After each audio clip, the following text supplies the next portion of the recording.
2 Kings, chapter 1. After Ahab's death, Moab rebelled against Israel. Now Ahaziah had fallen through the lattice of his upper room in Samaria and injured himself. So he sent messengers, saying to them, "Go and consult Baal-zebub, the god of Ekron, to see if I will recover from this injury." But the angel of the Lord said to Elijah the Tishbite, "Go up and meet the messengers of the king of Samaria, and ask them, is it because there is no God in Israel that you are going off to consult Baal-zebub, the god of Ekron? Therefore, this is what the Lord says, you will not leave the bed you are lying on. You will certainly die." So Elijah went. When the messengers returned to the king, he asked them, "Why have you come back?" "A man came to meet us," they replied. "and he said to us, 'Go back to the king who sent you and tell him, this is what the Lord says. Is it because there is no God in Israel that you are sending messengers to consult Baal-zebub, the god of Ekron? Therefore you will not leave the bed you are lying on. You will certainly die.'" The king asked them, "What kind of man was it who came to meet you and told you this?" They replied. "He had a garment of hair and had a leather belt around his waist." The king said, "That was Elijah, the Tishbite." Then he sent to Elijah a captain with his company of 50 men. The captain went up to Elijah, who was sitting on the top of a hill, and said to him, "Man of God, the king says, 'Come down.'" Elijah answered the captain, "If I am a man of God, may fire come down from heaven and consume you and your 50 men." Then fire fell from heaven and consumed the captain and his men. At this the king sent to Elijah another captain with his 50 men. The captain said to him, "Man of God, this is what the king says. Come down at once." "If I am a man of God," Elijah replied, "may fire come down from heaven and consume you and your 50 men." Then the fire of God fell from heaven and consumed him and his 50 men. So the king sent a third captain with his 50 men. This third captain went up and fell on his knees before Elijah. "Man of God," he begged, "please have respect for my life and the lives of these 50 men, your servants. See, fire has fallen from heaven and consumed the first 2 captains and all their men. But now have respect for my life."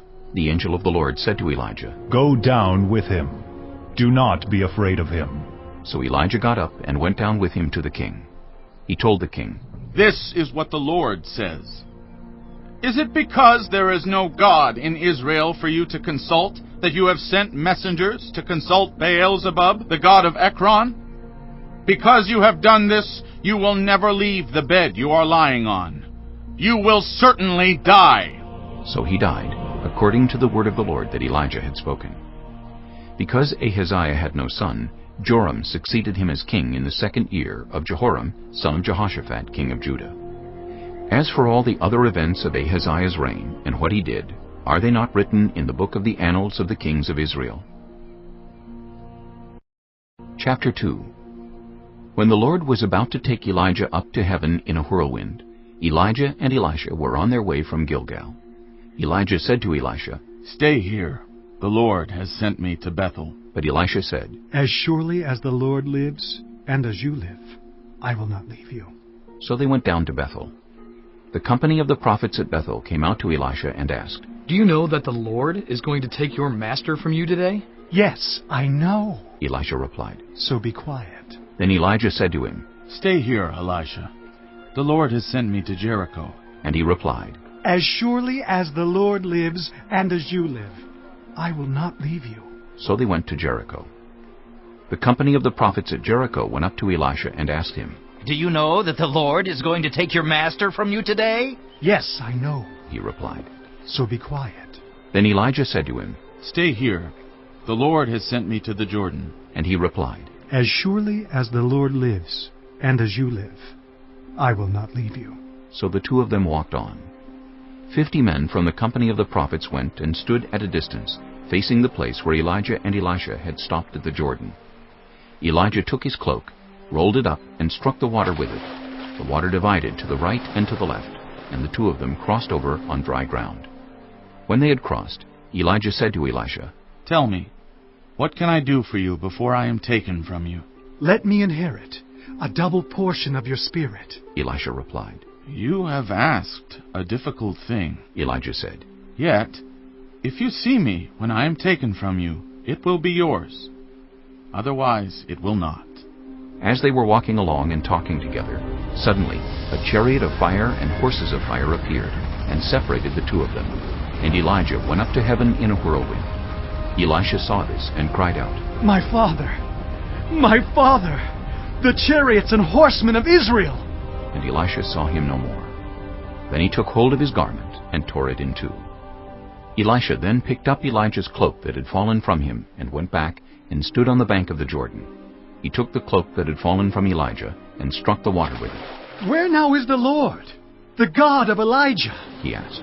When he struck the water, it divided to the right and to the left, and he crossed over. The company of the prophets from Jericho who were watching said, The spirit of Elijah is resting on Elisha. And they went to meet him and bowed to the ground before him. Look, they said, we, your servants, have 50 able men. Let them go and look for your master. Perhaps the Spirit of the Lord has picked him up and set him down on some mountain or in some valley. No, Elisha replied. Do not send them. But they persisted until he was too embarrassed to refuse. So he said, Send them. And they sent 50 men who searched for 3 days, but did not find him. When they returned to Elisha, who was staying in Jericho, he said to them, Didn't I tell you not to go? The people of the city said to Elisha, Look, our Lord, this town is well situated, as you can see, but the water is bad, and the land is unproductive. Bring me a new bowl, he said, and put salt in it. So they brought it to him. Then he went out to the spring and threw the salt into it, saying, This is what the Lord says. I have healed this water. Never again will it cause death or make the land unproductive. And the water has remained pure to this day, according to the word Elisha had spoken. From there Elisha went up to Bethel. As he was walking along the road, some boys came out of the town and jeered at him. Get out of here, Baldy, they said. Get out of here, Baldy. He turned around, looked at them, and called down a curse on them in the name of the Lord. Then 2 bears came out of the woods and mauled 42 of the boys. And he went on to Mount Carmel, and from there returned to Samaria. Chapter 3. Joram, son of Ahab, became king of Israel in Samaria in the 18th year of Jehoshaphat, king of Judah, and he reigned 12 years. He did evil in the eyes of the Lord, but not as his father and mother had done. He got rid of the sacred stone of Baal that his father had made. Nevertheless, he clung to the sins of Jeroboam son of Nebat, which he had caused Israel to commit. He did not turn away from them. Now Mesha, king of Moab, raised sheep, and he had to pay the king of Israel a tribute of 100,000 lambs and the wool of 100,000 rams. But after Ahab died, the king of Moab rebelled against the king of Israel. So at that time King Joram set out from Samaria and mobilized all Israel. He also sent this message to Jehoshaphat, king of Judah. The king of Moab has rebelled against me. Will you go with me to fight against Moab? I will go with you, he replied. I am as you are, my people as your people, my horses as your horses. By what route shall we attack? He asked. Through the desert of Edom, he answered. So the king of Israel set out with the king of Judah and the king of Edom. After a roundabout march of 7 days, the army had no more water for themselves or for the animals with them. What? Exclaimed the king of Israel. Has the Lord called us 3 kings together only to deliver us into the hands of Moab? But Jehoshaphat asked, Is there no prophet of the Lord here, through whom we may inquire of the Lord? An officer of the king of Israel answered, Elisha, son of Shaphat, is here. He used to pour water on the hands of Elijah. Jehoshaphat said, The word of the Lord is with him. So the king of Israel and Jehoshaphat and the king of Edom went down to him. Elisha said to the king of Israel, Why do you want to involve me? Go to the prophets of your father and the prophets of your mother. No, the king of Israel answered, because it was the Lord who called us 3 kings together to deliver us into the hands of Moab. Elisha said, As surely as the Lord Almighty lives, whom I serve, if I did not have respect for the presence of Jehoshaphat, king of Judah, I would not pay any attention to you. But now, bring me a harpist. While the harpist was playing, the hand of the Lord came on Elisha, and he said, This is what the Lord says.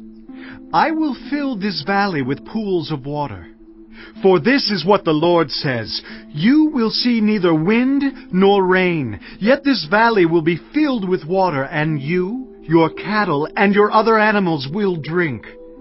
This is an easy thing in the eyes of the Lord. He will also deliver Moab into your hands. You will overthrow every fortified city and every major town. You will cut down every good tree, stop up all the springs, and ruin every good field with stones. The next morning, about the time for offering the sacrifice, there it was, water flowing from the direction of Edom, and the land was filled with water. Now all the Moabites had heard that the kings had come to fight against them. So every man, young and old, who could bear arms was called up and stationed on the border. When they got up early in the morning, the sun was shining on the water.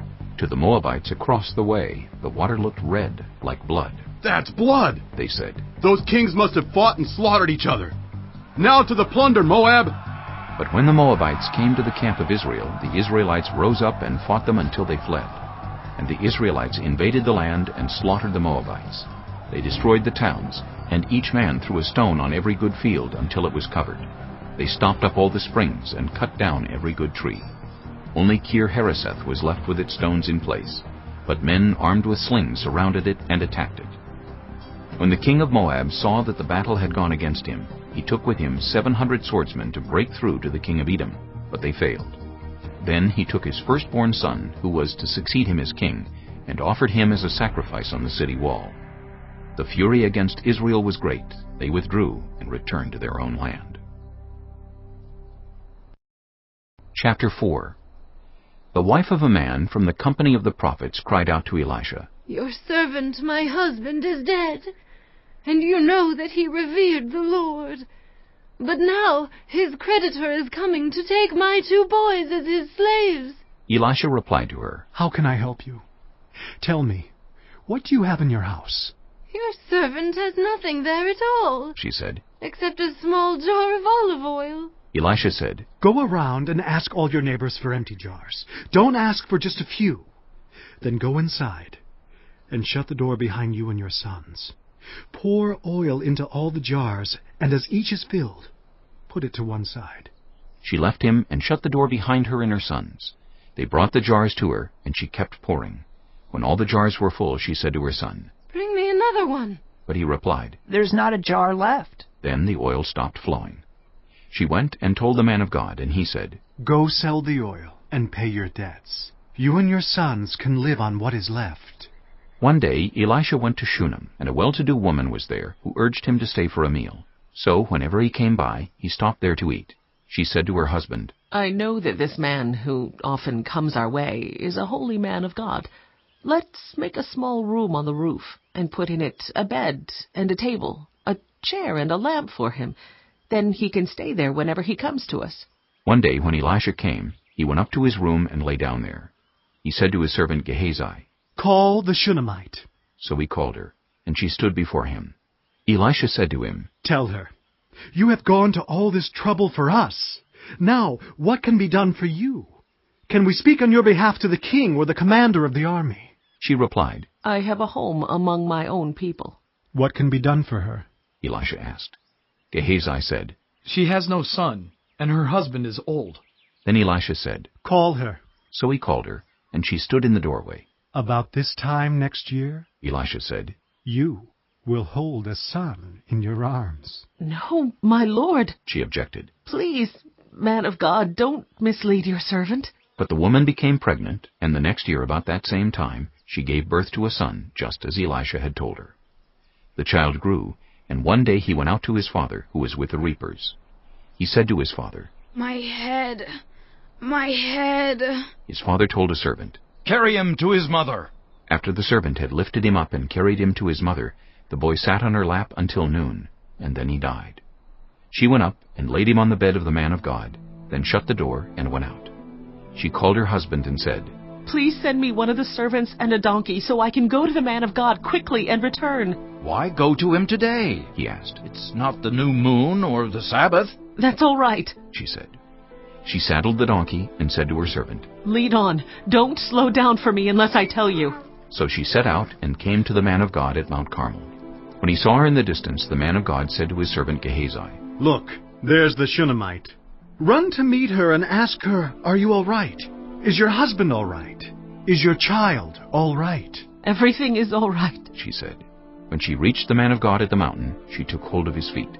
Gehazi came over to push her away, but the man of God said, Leave her alone. She is in bitter distress, but the Lord has hidden it from me and has not told me why. Did I ask you for a son, my lord? She said. Didn't I tell you, don't raise my hopes? Elisha said to Gehazi, Tuck your cloak into your belt. Take my staff in your hand and run. Don't greet anyone you meet. And if anyone greets you, do not answer. Lay my staff on the boy's face. But the child's mother said, As surely as the Lord lives, and as you live, I will not leave you. So he got up and followed her. Gehazi went on ahead and laid the staff on the boy's face, but there was no sound or response. So Gehazi went back to meet Elisha and told him, The boy has not awakened. When Elisha reached the house, there was the boy lying dead on his couch. He went in, shut the door on the two of them, and prayed to the Lord. Then he got on the bed and lay on the boy, mouth to mouth, eyes to eyes, hands to hands.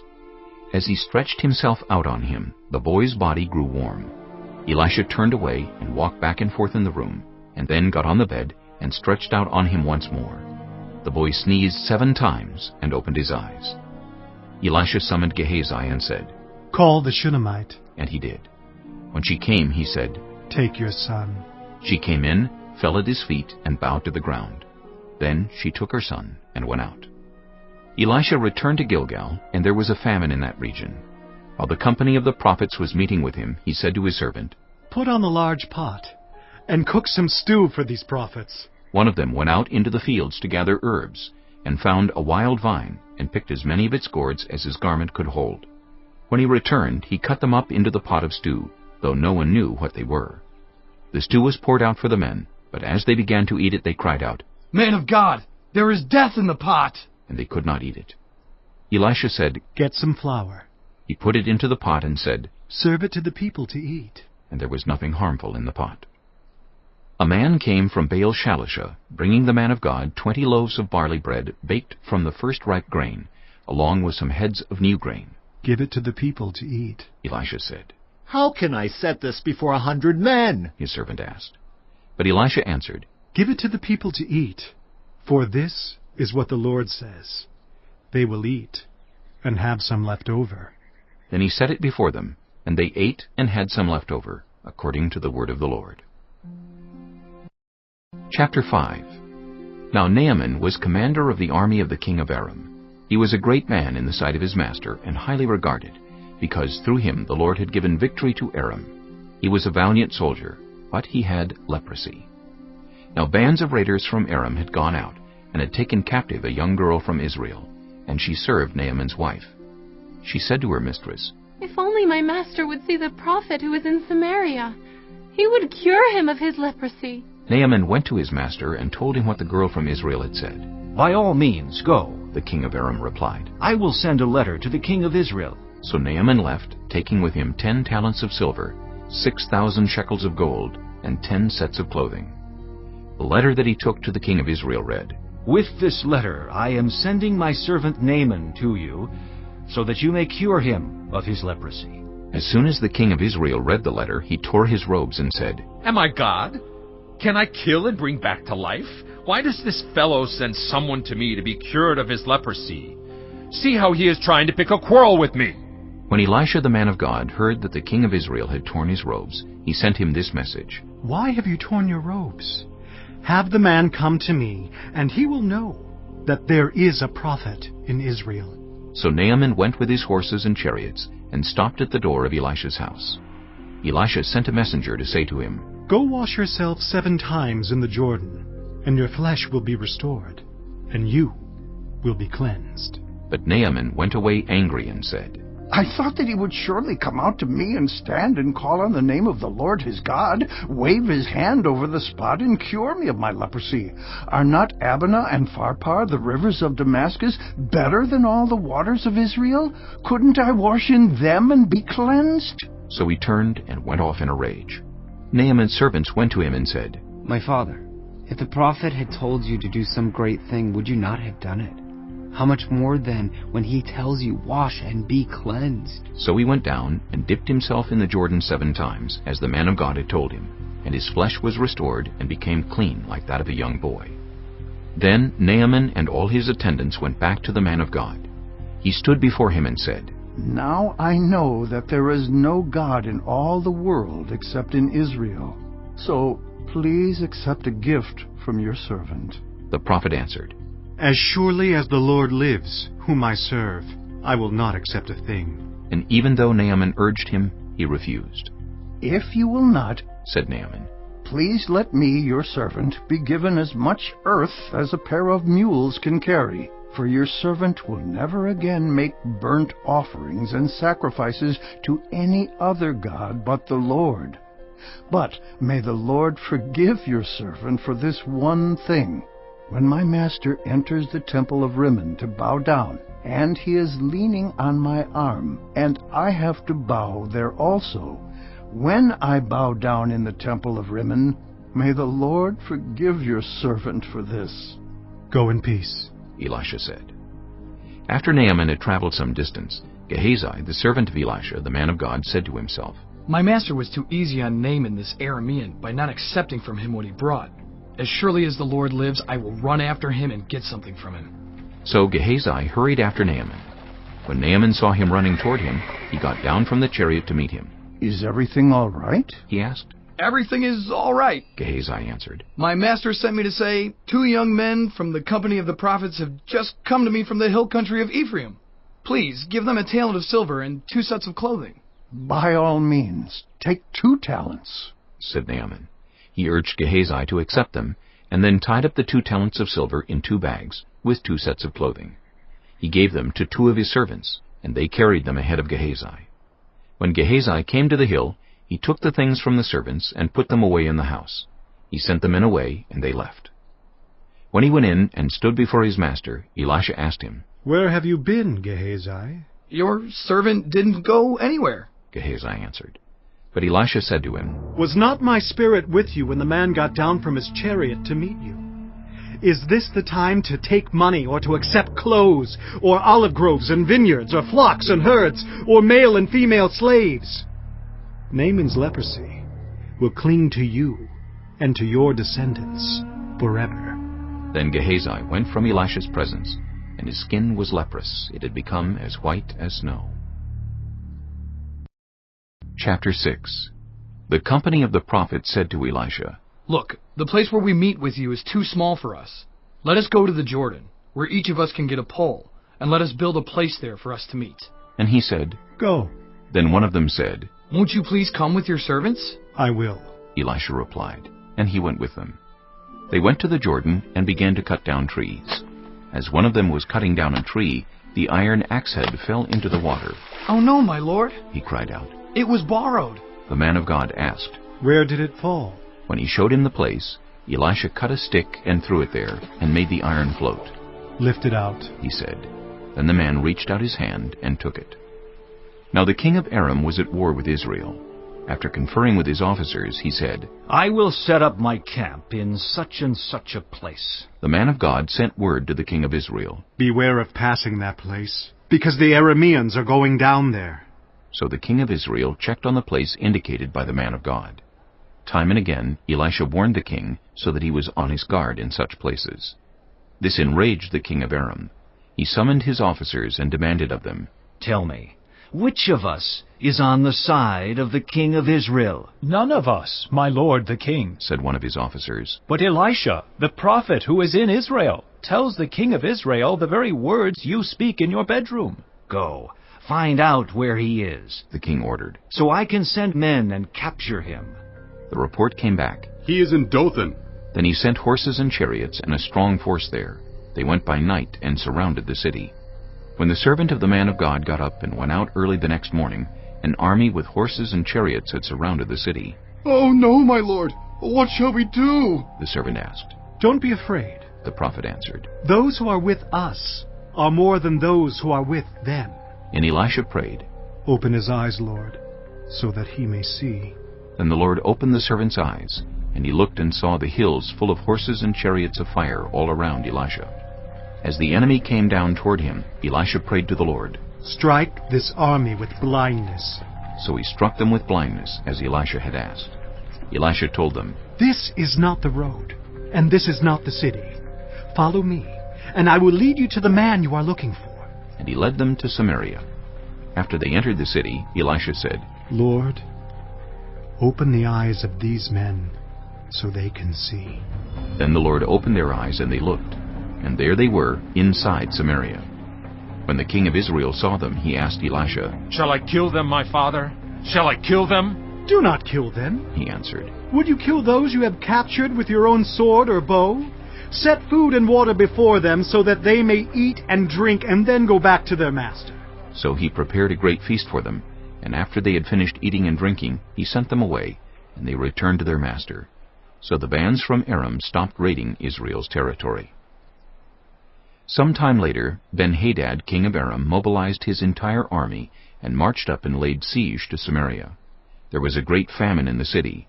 The siege lasted so long that a donkey's head sold for 80 shekels of silver, and a quarter of a cab of seed pods for 5 shekels. As the king of Israel was passing by on the wall, a woman cried to him, Help me, my lord the king! The king replied, If the Lord does not help you, where can I get help for you? From the threshing floor? From the winepress? Then he asked her, What's the matter? She answered, This woman said to me, Give up your son so we may eat him today, and tomorrow we'll eat my son. So we cooked my son and ate him. The next day I said to her, Give up your son so we may eat him. But she had hidden him. When the king heard the woman's words, he tore his robes. As he went along the wall, the people looked, and they saw that, under his robes, he had sackcloth on his body. He said, May God deal with me, be it ever so severely, if the head of Elijah, son of Shaphat, remains on his shoulders today. Now Elisha was sitting in his house, and the elders were sitting with him. The king sent a messenger ahead, but before he arrived, Elisha said to the elders, Don't you see how this murderer is sending someone to cut off my head? Look, when the messenger comes, shut the door and hold it shut against him. Is not the sound of his master's footsteps behind him? While he was still talking to them, the messenger came down to him. The king said, This disaster is from the Lord. Why should I wait for the Lord any longer? Chapter 7. Elisha replied, Hear the word of the Lord. This is what the Lord says. About this time tomorrow, a seah of the finest flour will sell for a shekel, and 2 seahs of barley for a shekel at the gate of Samaria. The officer on whose arm the king was leaning said to the man of God, Look, even if the Lord should open the floodgates of the heavens, could this happen? You will see it with your own eyes, answered Elisha. But you will not eat any of it. Now there were 4 men with leprosy at the entrance of the city gate. They said to each other, Why stay here until we die? If we say, we'll go into the city, the famine is there, and we will die. And if we stay here, we will die. So let's go over to the camp of the Arameans and surrender. If they spare us, we live. If they kill us, then we die. At dusk they got up and went to the camp of the Arameans. When they reached the edge of the camp, no one was there, for the Lord had caused the Arameans to hear the sound of chariots and horses and a great army, so that they said to one another, Look, the king of Israel has hired the Hittite and Egyptian kings to attack us. So they got up and fled in the dusk, and abandoned their tents and their horses and donkeys. They left the camp as it was, and ran for their lives. The men who had leprosy reached the edge of the camp, entered one of the tents, and ate and drank. Then they took silver, gold, and clothes, and went off and hid them. They returned and entered another tent, and took some things from it, and hid them also. Then they said to each other, What we're doing is not right. This is a day of good news, and we are keeping it to ourselves. If we wait until daylight, punishment will overtake us. Let's go at once and report this to the royal palace. So they went and called out to the city gatekeepers and told them, We went into the Aramean camp and no one was there. Not a sound of anyone. Only tethered horses and donkeys, and the tents left just as they were. The gatekeepers shouted the news, and it was reported within the palace. The king got up in the night and said to his officers, I will tell you what the Arameans have done to us. They know we are starving. So they have left the camp to hide in the countryside, thinking they will surely come out, and then we will take them alive and get into the city. One of his officers answered, "Have some men take 5 of the horses that are left in the city. Their plight will be like that of all the Israelites left here. Yes, they will only be like all these Israelites who are doomed. So let us send them to find out what happened." So they selected 2 chariots with their horses, and the king sent them after the Aramean army. He commanded the drivers, "Go and find out what has happened." They followed them as far as the Jordan, and they found the whole road strewn with the clothing and equipment the Arameans had thrown away in their headlong flight. So the messengers returned and reported to the king. Then the people went out and plundered the camp of the Arameans. So a seah of the finest flour sold for a shekel, and 2 seahs of barley sold for a shekel, as the Lord had said. Now the king had put the officer on whose arm he leaned in charge of the gate, and the people trampled him in the gateway, and he died, just as the man of God had foretold when the king came down to his house. It happened as the man of God had said to the king, "About this time tomorrow, a seah of the finest flour will sell for a shekel, and 2 seahs of barley for a shekel at the gate of Samaria." The officer had said to the man of God, "Look, even if the Lord should open the floodgates of the heavens, could this happen?" The man of God had replied, "You will see it with your own eyes, but you will not eat any of it." And that is exactly what happened to him, for the people trampled him in the gateway, and he died. Chapter 8. Now Elisha had said to the woman whose son he had restored to life, "Go away with your family and stay for a while wherever you can, because the Lord has decreed a famine in the land that will last 7 years. The woman proceeded to do as the man of God said. She and her family went away and stayed in the land of the Philistines 7 years. At the end of the 7 years, she came back from the land of the Philistines and went to appeal to the king for her house and land.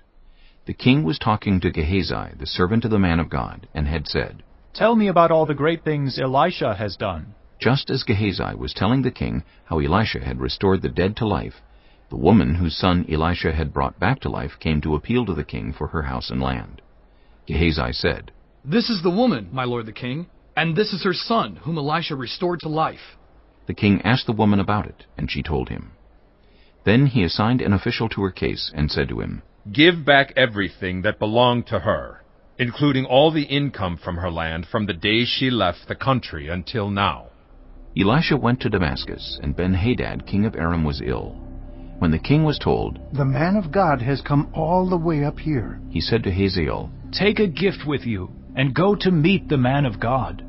Consult the Lord through him. Ask him, 'Will I recover from this illness?'" Hazael went to meet Elisha, taking with him as a gift 40 camel loads of all the finest wares of Damascus. He went in and stood before him and said, "Your son, Ben-Hadad, king of Aram, has sent me to ask, will I recover from this illness?" Elisha answered, "Go and say to him, 'You will certainly recover. Nevertheless, the Lord has revealed to me that he will in fact die.'" He stared at him with a fixed gaze until Hazael was embarrassed. Then the man of God began to weep. "Why is my lord weeping?" asked Hazael.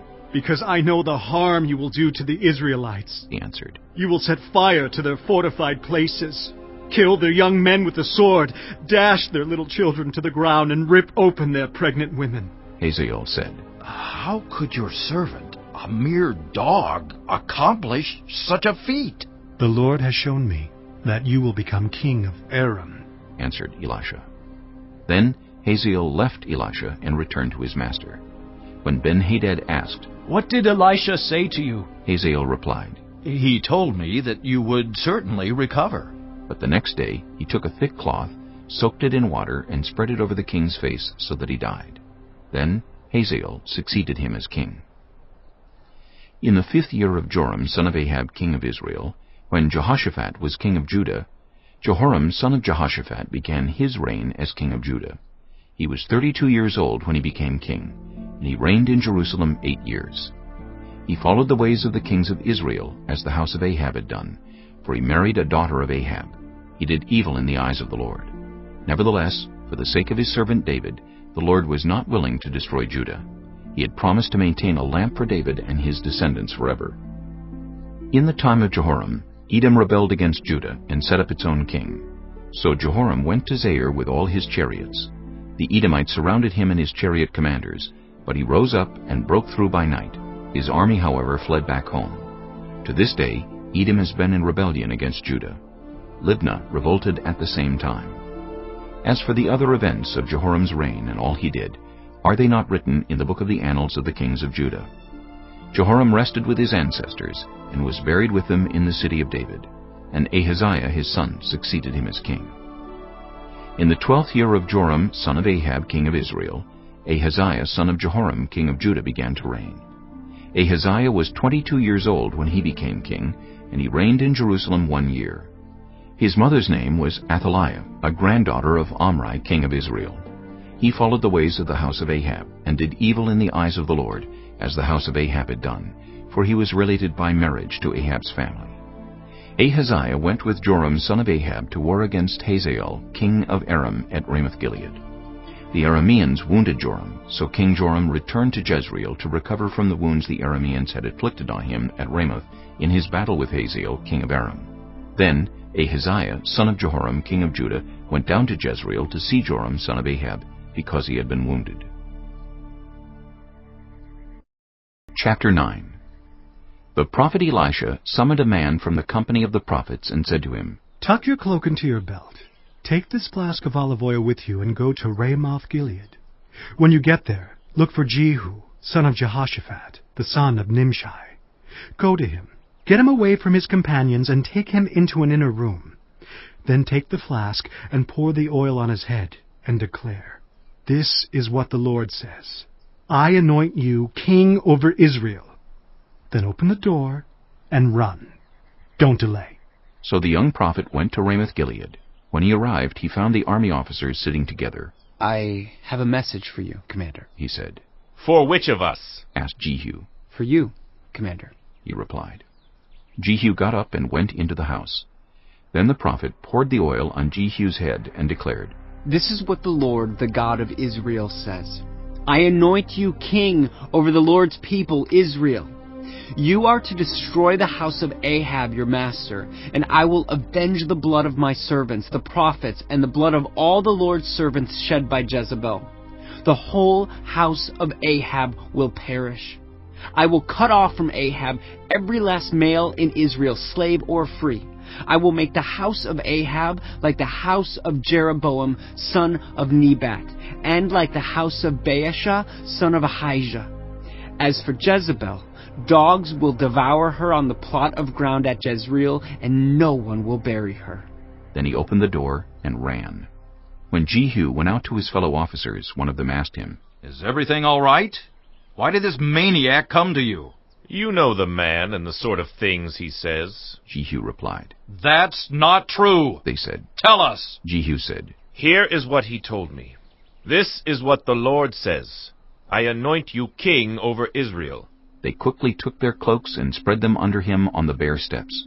Then they blew the trumpet and shouted, Jehu is king! So Jehu, son of Jehoshaphat, the son of Nimshi, conspired against Joram. Now Joram and all Israel had been defending Ramoth-Gilead against Hazael, king of Aram. But King Joram had returned to Jezreel to recover from the wounds the Arameans had inflicted on him in the battle with Hazael, king of Aram.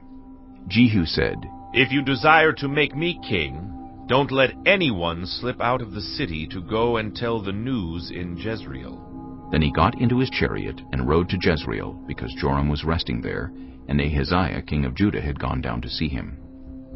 When the lookout standing on the tower in Jezreel saw Jehu's troops approaching, he called out, I see some troops coming! Get a horseman, Joram ordered. Send him to meet them and ask, Do you come in peace? The horseman rode off to meet Jehu and said, This is what the king says. Do you come in peace?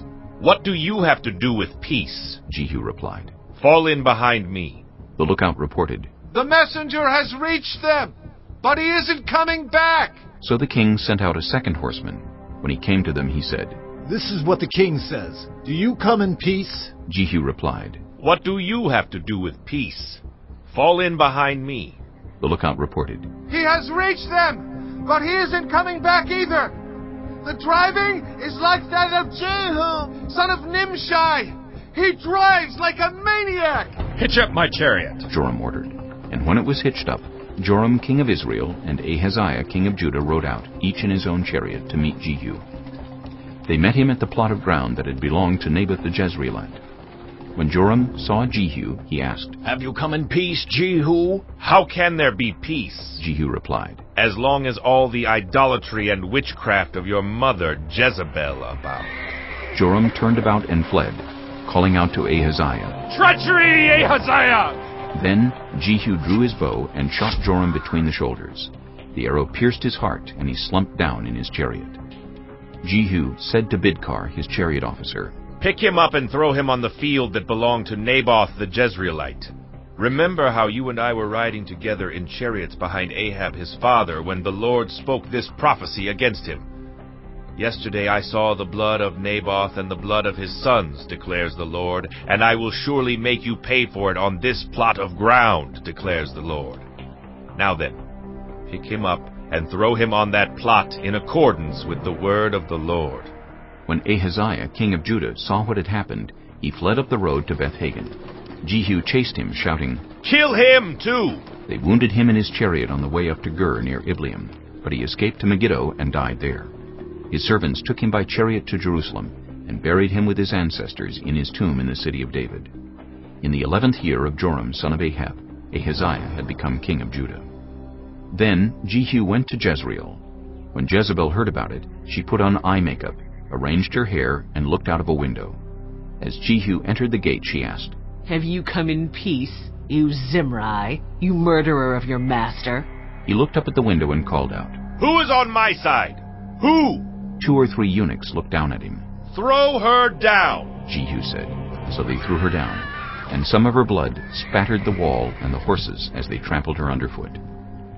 Jehu went in and ate and drank. "Take care of that cursed woman," he said, "and bury her, for she was a king's daughter." But when they went out to bury her, they found nothing except her skull, her feet, and her hands.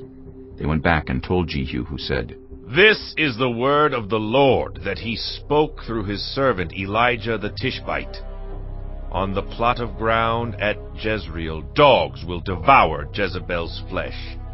Jezebel's body will be like dung on the ground in the plot at Jezreel, so that no one will be able to say, 'This is Jezebel.'"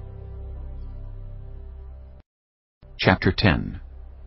Now there were in Samaria 70 sons of the house of Ahab. So Jehu wrote letters and sent them to Samaria, to the officials of Jezreel, to the elders, and to the guardians of Ahab's children. He said, "You have your master's sons with you, and you have chariots and horses, a fortified city and weapons. Now, as soon as this letter reaches you, choose the best and most worthy of your master's sons, and set him on his father's throne. Then fight for your master's house."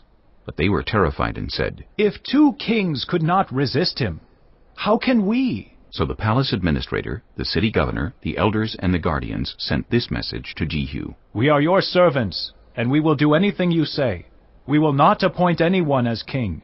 You do whatever you think best." Then Jehu wrote them a second letter, saying, "If you are on my side and will obey me, take the heads of your master's sons and come to me in Jezreel by this time tomorrow." Now the royal princes, 70 of them, were with the leading men of the city, who were rearing them. When the letter arrived, these men took the princes and slaughtered all 70 of them. They put their heads in baskets and sent them to Jehu in Jezreel. When the messenger arrived, he told Jehu, "They have brought the heads of the princes." Then Jehu ordered, "Put them in 2 piles at the entrance of the city gate until morning." The next morning Jehu went out. He stood before all the people and said, "You are innocent. It was I who conspired against my master and killed him. But who killed all these? Know then that not a word the Lord has spoken against the house of Ahab will fail. The Lord has done what he announced through his servant Elijah." So Jehu killed everyone in Jezreel who remained of the house of Ahab, as well as all his chief men, his close friends, and his priests, leaving him no survivor. Jehu then set out and went toward Samaria. At Beth-Eked of the shepherds, he met some relatives of Ahaziah, king of Judah, and asked, "Who are you?" They said, "We are relatives of Ahaziah, and we have come down to greet the families of the king and of the queen mother." "Take them alive," he ordered. So they took them alive and slaughtered them by the well of Beth-Eked, 42 of them. He left no survivor. After he left there, he came upon Jehonadab, son of Rechab, who was on his way to meet him. Jehu greeted him and said, Are you in accord with me as I am with you? I am, Jehonadab answered. If so, said Jehu, give me your hand. So he did, and Jehu helped him up into the chariot. Jehu said, Come with me and see my zeal for the Lord. Then he had him ride along in his chariot. When Jehu came to Samaria, he killed all who were left there of Ahab's family. He destroyed them, according to the word of the Lord spoken to Elijah. Then Jehu brought all the people together and said to them, Ahab served Baal a little. Jehu will serve him much. Now summon all the prophets of Baal, all his servants, and all his priests. See that no one is missing, because I am going to hold a great sacrifice for Baal. Anyone who fails to come will no longer live. But Jehu was acting deceptively in order to destroy the servants of Baal. Jehu said, Call an assembly in honor of Baal. So they proclaimed it. Then he sent word throughout Israel, and all the servants of Baal came. Not one stayed away. They crowded into the temple of Baal until it was full from one end to the other. And Jehu said to the keeper of the wardrobe, Bring robes for all the servants of Baal. So he brought out robes for them. Then Jehu and Jehonadab, son of Rechab, went into the temple of Baal. Jehu said to the servants of Baal, Look around and see that no one who serves the Lord is here with you, only servants of Baal. So they went in to make sacrifices and burnt offerings. Now Jehu had posted 80 men outside with this warning. If one of you lets any of the men I am placing in your hands escape, it will be your life for his life. As soon as Jehu had finished making the burnt offering, he ordered the guards and officers, Go in and kill them! Let no one escape! So they cut them down with the sword. The guards and officers threw the bodies out and then entered the inner shrine of the temple of Baal. They brought the sacred stone out of the temple of Baal and burned it. They demolished the sacred stone of Baal and tore down the temple of Baal, and people have used it for a latrine to this day. So Jehu destroyed Baal worship in Israel. However, he did not turn away from the sins of Jeroboam son of Nebat, which he had caused Israel to commit, the worship of the golden calves at Bethel and Dan. The Lord said to Jehu, Because you have done well in accomplishing what is right in my eyes, and have done to the house of Ahab all I had in mind to do, your descendants will sit on the throne of Israel to the 4th generation. Yet Jehu was not careful to keep the law of the Lord, the God of Israel, with all his heart. He did not turn away from the sins of Jeroboam, which he had caused Israel to commit. In those days, the Lord began to reduce the size of Israel. Hazael overpowered the Israelites throughout their territory east of the Jordan in all the land of Gilead, the region of Gad, Reuben, and Manasseh, from Aroer by the Arnon Gorge through Gilead to Bashan. As for the other events of Jehu's reign, all he did and all his achievements, are they not written in the book of the annals of the kings of Israel? Jehu rested with his ancestors and was buried in Samaria, and Jehoahaz his son succeeded him as king. The time that Jehu reigned over Israel in Samaria was 28 years. Chapter 11. When Athaliah, the mother of Ahaziah, saw that her son was dead, she proceeded to destroy the whole royal family. But Jehosheba, the daughter of King Jehoram and sister of Ahaziah, took Joash, son of Ahaziah, and stole him away from among the royal princes who were about to be murdered. She put him and his nurse in a bedroom to hide him from Athaliah, so he was not killed. He remained hidden with his nurse at the temple of the Lord for 6 years, while Athaliah ruled the land. In the 7th year, Jehoiada sent for the commanders of units of 100, the Kerites and the guards, and had them brought to him at the temple of the Lord. He made a covenant with them, and put them under oath at the temple of the Lord. Then he showed them the king's son. He commanded them, saying, This is what you are to do. You who are in the 3 companies that are going on duty on the Sabbath, a third of you guarding the royal palace, a third at the Sur Gate, and a third at the gate behind the guard, who take turns guarding the temple. And you who are in the other 2 companies that normally go off Sabbath duty are all to guard the temple for the king. Station yourselves around the king, each of you with weapon in hand. Anyone who approaches your ranks is to be put to death. Stay close to the king wherever he goes. The commanders of units of 100 did just as Jehoiada the priest ordered. Each one took his men, those who were going on duty on the Sabbath and those who were going off duty, and came to Jehoiada the priest. Then he gave the commanders the spears and shields that had belonged to King David, and that were in the temple of the Lord. The guards, each with weapon in hand, stationed themselves around the king, near the altar in the temple, from the south side to the north side of the temple. Jehoiada brought out the king's son and put the crown on him. He presented him with a copy of the covenant and proclaimed him king. They anointed him, and the people clapped their hands and shouted, "Long live the king!" When Athaliah heard the noise made by the guards and the people, she went to the people at the temple of the Lord. She looked, and there was the king, standing by the pillar as the custom was. The officers and the trumpeters were beside the king, and all the people of the land were rejoicing and blowing trumpets. Then Athaliah tore her robes and called out, "Treason! Treason!"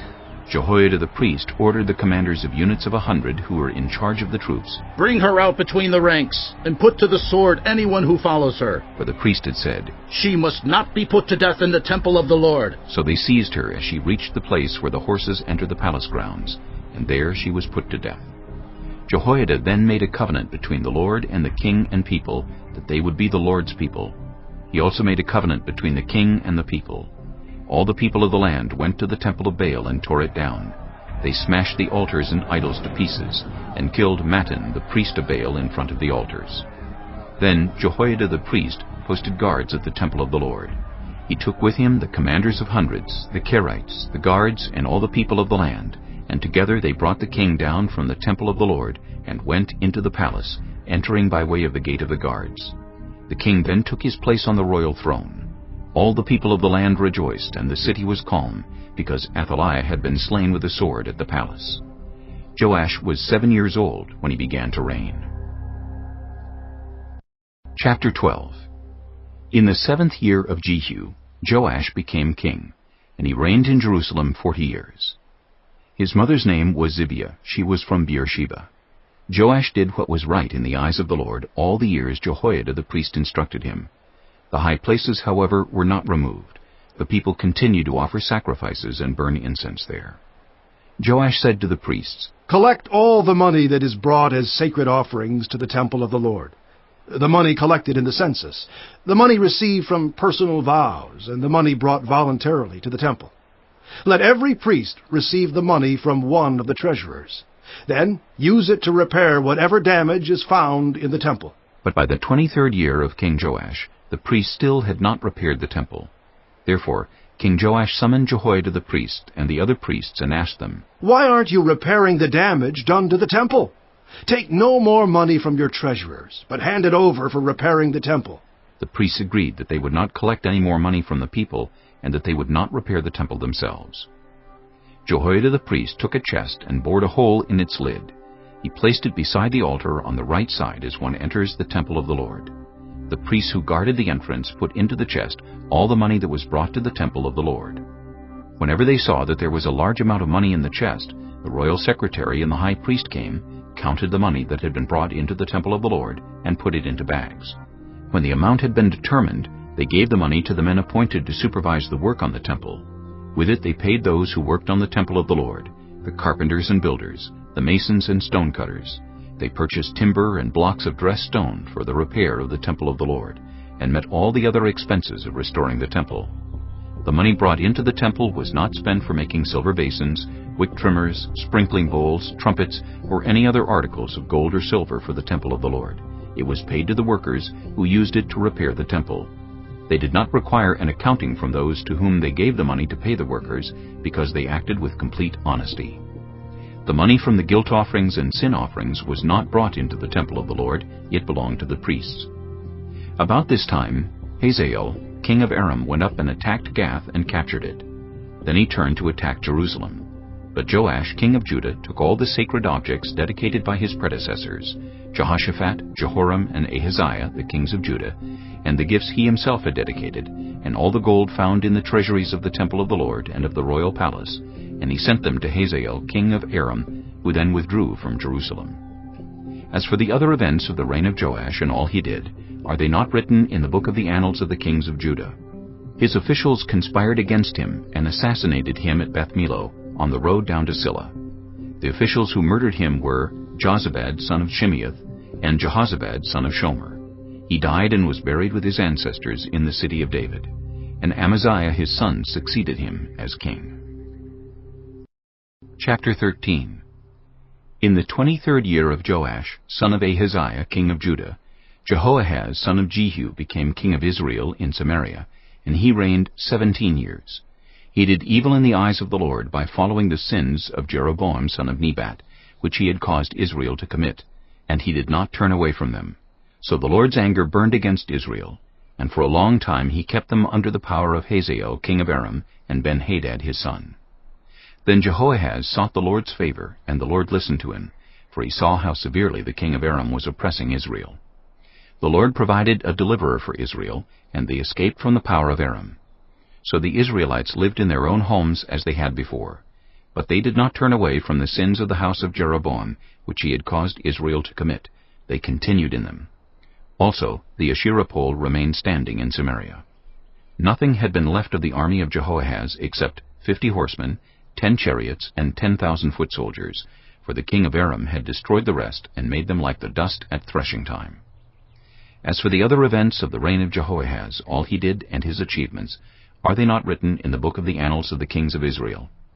Jehoahaz rested with his ancestors and was buried in Samaria, and Jehoash his son succeeded him as king. In the 37th year of Joash king of Judah, Jehoash son of Jehoahaz became king of Israel in Samaria, and he reigned 16 years. He did evil in the eyes of the Lord, and did not turn away from any of the sins of Jeroboam son of Nebat, which he had caused Israel to commit. He continued in them. As for the other events of the reign of Jehoash, all he did and his achievements, including his war against Amaziah king of Judah, are they not written in the book of the annals of the kings of Israel? Jehoash rested with his ancestors, and Jeroboam succeeded him on the throne. Jehoash was buried in Samaria with the kings of Israel. Now Elisha had been suffering from the illness from which he died. Jehoash king of Israel went down to see him and wept over him. "My father! My father!" he cried. "The chariots and horsemen of Israel!" Elisha said, "Get a bow and some arrows." And he did so. "Take the bow in your hands," he said to the king of Israel. When he had taken it, Elisha put his hands on the king's hands. "Open the east window," he said, and he opened it. "Shoot," Elisha said, and he shot. "The Lord's arrow of victory, the arrow of victory over Aram," Elisha declared. "You will completely destroy the Arameans at Aphek." Then he said, "Take the arrows." And the king took them. Elisha told him, "Strike the ground." He struck it 3 times and stopped. The man of God was angry with him and said, "You should have struck the ground 5 or 6 times. Then you would have defeated Aram and completely destroyed it. But now you will defeat it only 3 times. Elisha died and was buried. Now Moabite raiders used to enter the country every spring. Once while some Israelites were burying a man, suddenly they saw a band of raiders, so they threw the man's body into Elisha's tomb. When the body touched Elisha's bones, the man came to life and stood up on his feet. Hazael, king of Aram, oppressed Israel throughout the reign of Jehoahaz. But the Lord was gracious to them, and had compassion and showed concern for them, because of his covenant with Abraham, Isaac, and Jacob. To this day he has been unwilling to destroy them or banish them from his presence. Hazael, king of Aram, died, and Ben-Hadad his son succeeded him as king. Then Jehoash, son of Jehoahaz, recaptured from Ben-Hadad, son of Hazael, the towns he had taken in battle from his father Jehoahaz. 3 times Jehoash defeated him, and so he recovered the Israelite towns.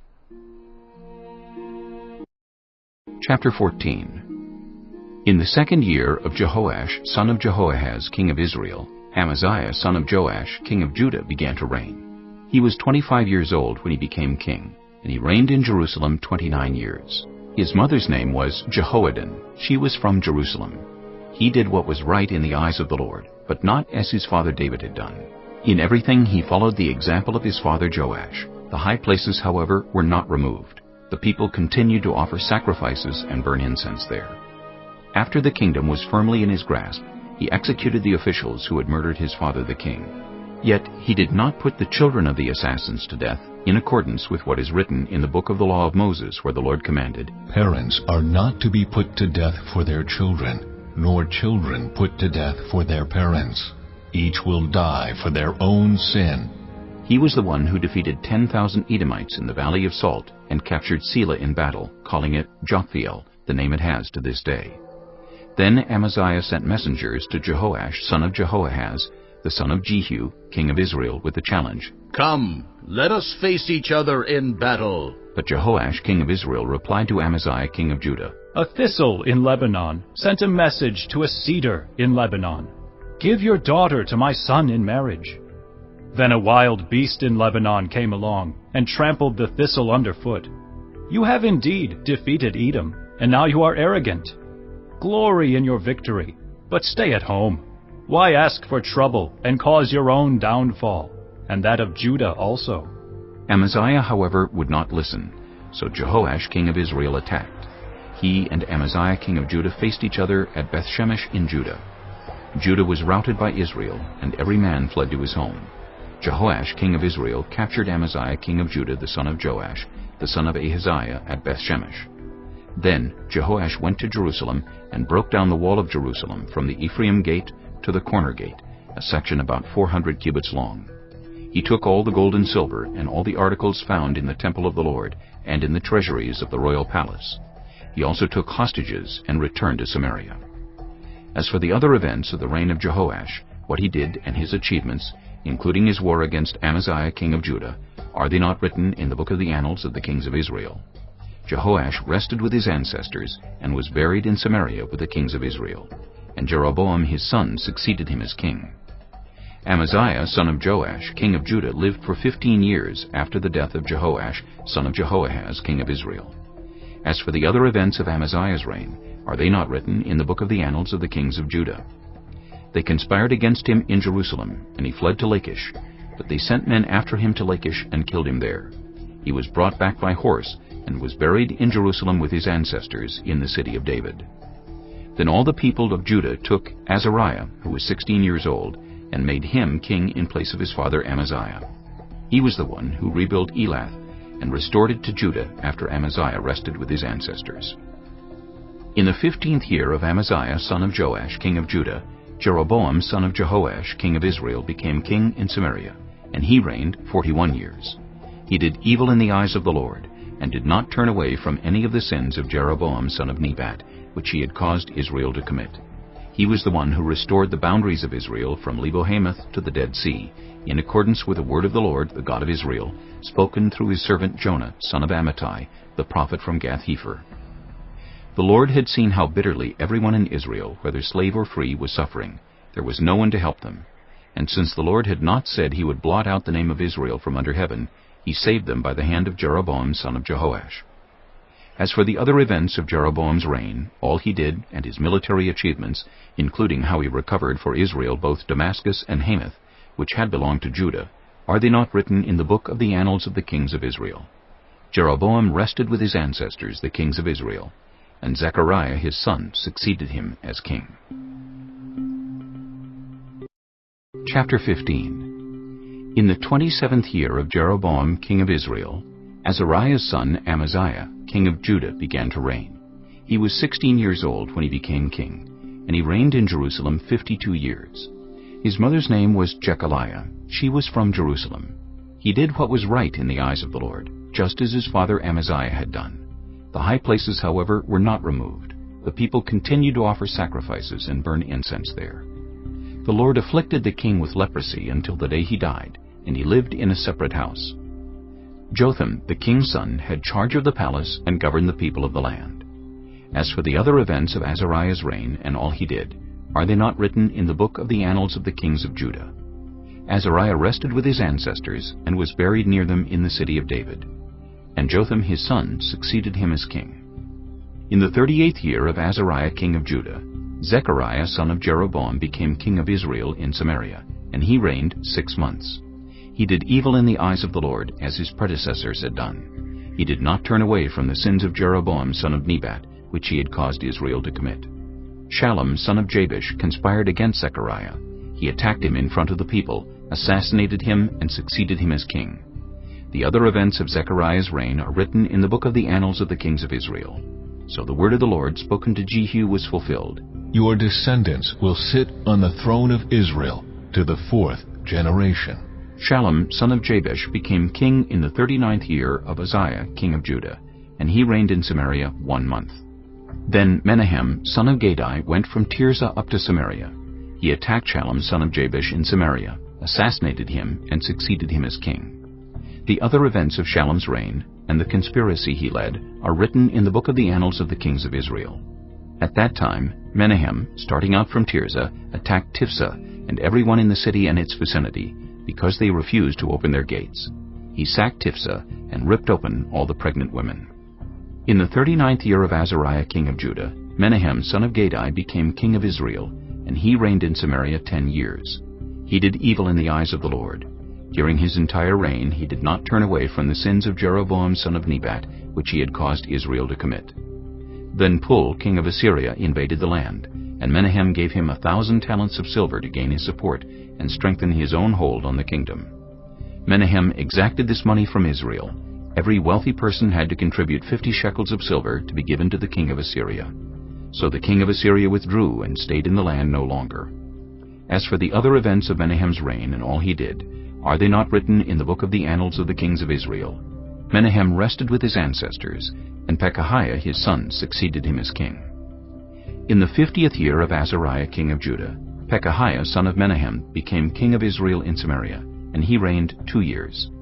Pekahiah did evil in the eyes of the Lord. He did not turn away from the sins of Jeroboam son of Nebat, which he had caused Israel to commit.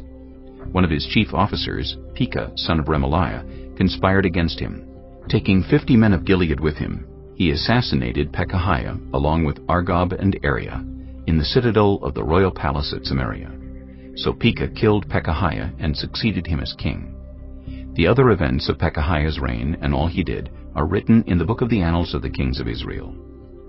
In the 52nd year of Azariah king of Judah, Pekah son of Remaliah became king of Israel in Samaria, and he reigned 20 years. He did evil in the eyes of the Lord. He did not turn away from the sins of Jeroboam son of Nebat, which he had caused Israel to commit. In the time of Pekah king of Israel, Tiglath-Pileser king of Assyria came and took Ijon, Abel-Beth-Maachah, Genoa, Kedesh, and Hazor. He took Gilead and Galilee, including all the land of Naphtali, and deported the people to Assyria. Then Hoshea son of Elah conspired against Pekah son of Remaliah. He attacked and assassinated him, and then succeeded him as king in the 20th year of Jotham son of Uzziah. As for the other events of Pekah's reign and all he did, are they not written in the book of the annals of the kings of Israel? In the 2nd year of Pekah son of Remaliah king of Israel, Jotham son of Uzziah king of Judah began to reign. He was 25 years old when he became king, and he reigned in Jerusalem 16 years. His mother's name was Jerusha, daughter of Zadok. He did what was right in the eyes of the Lord, just as his father Uzziah had done. The high places, however, were not removed. The people continued to offer sacrifices and burn incense there. Jotham rebuilt the upper gate of the temple of the Lord. As for the other events of Jotham's reign and what he did, are they not written in the book of the annals of the kings of Judah? In those days the Lord began to send Rezin king of Aram and Pekah son of Remaliah against Judah. Jotham rested with his ancestors, and was buried with them in the city of David, the city of his father, and Ahaz his son succeeded him as king. Chapter 16. In the 17th year of Pekah son of Remaliah, Ahaz son of Jotham king of Judah began to reign. Ahaz was 20 years old when he became king, and he reigned in Jerusalem 16 years. Unlike David his father, he did not do what was right in the eyes of the Lord his God. He followed the ways of the kings of Israel, and even sacrificed his son in the fire, engaging in the detestable practices of the nations the Lord had driven out before the Israelites. He offered sacrifices and burned incense at the high places, on the hilltops, and under every spreading tree. Then Rezin king of Aram and Pekah son of Remaliah king of Israel marched up to fight against Jerusalem and besieged Ahaz, but they could not overpower him. At that time Rezin king of Aram recovered Elath for Aram by driving out the people of Judah. Edomites then moved into Elath and have lived there to this day. Ahaz sent messengers to say to Tiglath-Pileser king of Assyria, I am your servant and vassal. Come up and save me out of the hand of the king of Aram and of the king of Israel, who are attacking me. And Ahaz took the silver and gold found in the temple of the Lord, and in the treasuries of the royal palace, and sent it as a gift to the king of Assyria. The king of Assyria complied by attacking Damascus and capturing it. He deported its inhabitants to Kir and put Rezin to death. Then King Ahaz went to Damascus to meet Tiglath-Pileser, king of Assyria. He saw an altar in Damascus, and sent to Uriah the priest a sketch of the altar with detailed plans for its construction. So Uriah the priest built an altar in accordance with all the plans that King Ahaz had sent from Damascus, and finished it before King Ahaz returned. When the king came back from Damascus and saw the altar, he approached it and presented offerings on it. He offered up his burnt offering and grain offering, poured out his drink offering, and splashed the blood of his fellowship offerings against the altar. As for the bronze altar that stood before the Lord, he brought it from the front of the temple, from between the new altar and the temple of the Lord, and put it on the north side of the new altar. King Ahaz then gave these orders to Uriah the priest. On the large new altar, offer the morning burnt offering and the evening grain offering, the king's burnt offering and his grain offering, and the burnt offering of all the people of the land, and their grain offering and their drink offering. Splash against this altar the blood of all the burnt offerings and sacrifices. But I will use the bronze altar for seeking guidance. And Uriah the priest did just as King Ahaz had ordered. King Ahaz cut off the side panels and removed the basins from the movable stands. He removed the sea from the bronze bowls that supported it and set it on a stone base. He took away the Sabbath canopy that had been built at the temple and removed the royal entryway outside the temple of the Lord, in deference to the king of Assyria. As for the other events of the reign of Ahaz and what he did, are they not written in the book of the annals of the kings of Judah? Ahaz rested with his ancestors and was buried with them in the city of David, and Hezekiah his son succeeded him as king.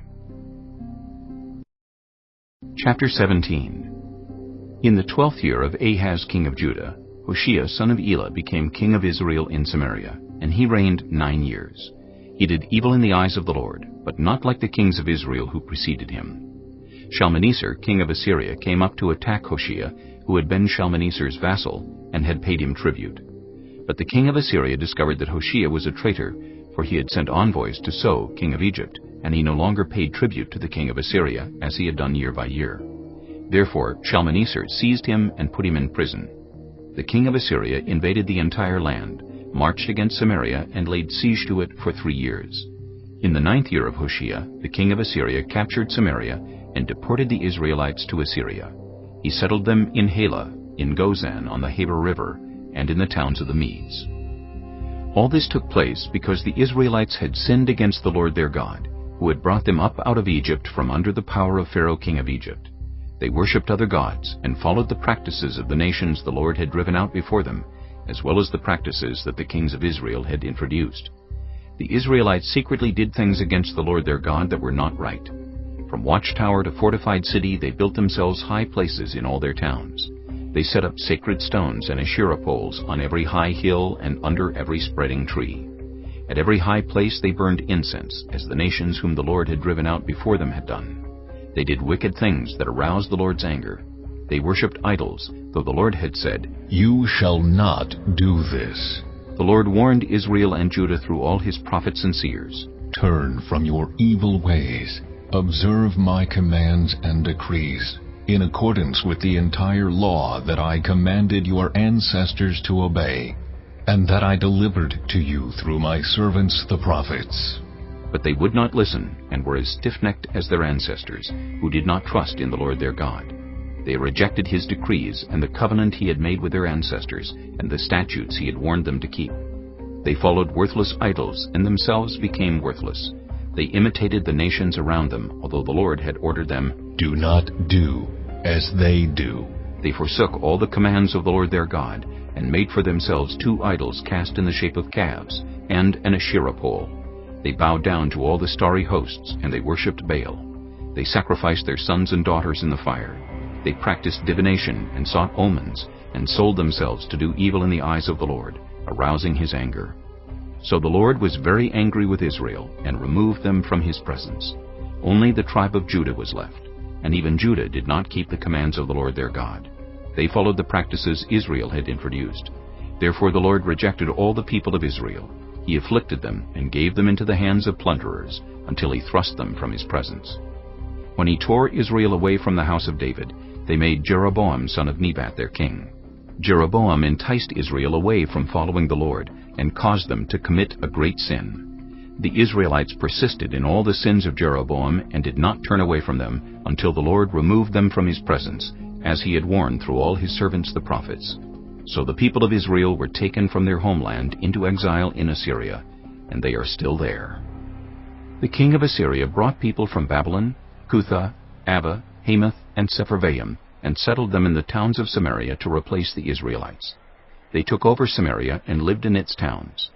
When they first lived there, they did not worship the Lord, so he sent lions among them, and they killed some of the people. It was reported to the king of Assyria, "The people you deported and resettled in the towns of Samaria do not know what the God of that country requires. He has sent lions among them which are killing them off, because the people do not know what he requires." Then the king of Assyria gave this order, "Have one of the priests you took captive from Samaria go back to live there, and teach the people what the God of the land requires." So one of the priests who had been exiled from Samaria came to live in Bethel, and taught them how to worship the Lord. Nevertheless, each national group made its own gods in the several towns where they settled, and set them up in the shrines the people of Samaria had made at the high places. The people from Babylon made Succoth-Benoth, those from Cutha made Nergal, and those from Hamath made Ashima. The Avites made Nibhaz and Tartak, and the Sepharvites burned their children in the fire as sacrifices to Adramelech and Anamelech, the gods of Sepharvaim. They worshipped the Lord, but they also appointed all sorts of their own people to officiate for them as priests in the shrines at the high places. They worshipped the Lord, but they also served their own gods in accordance with the customs of the nations from which they had been brought.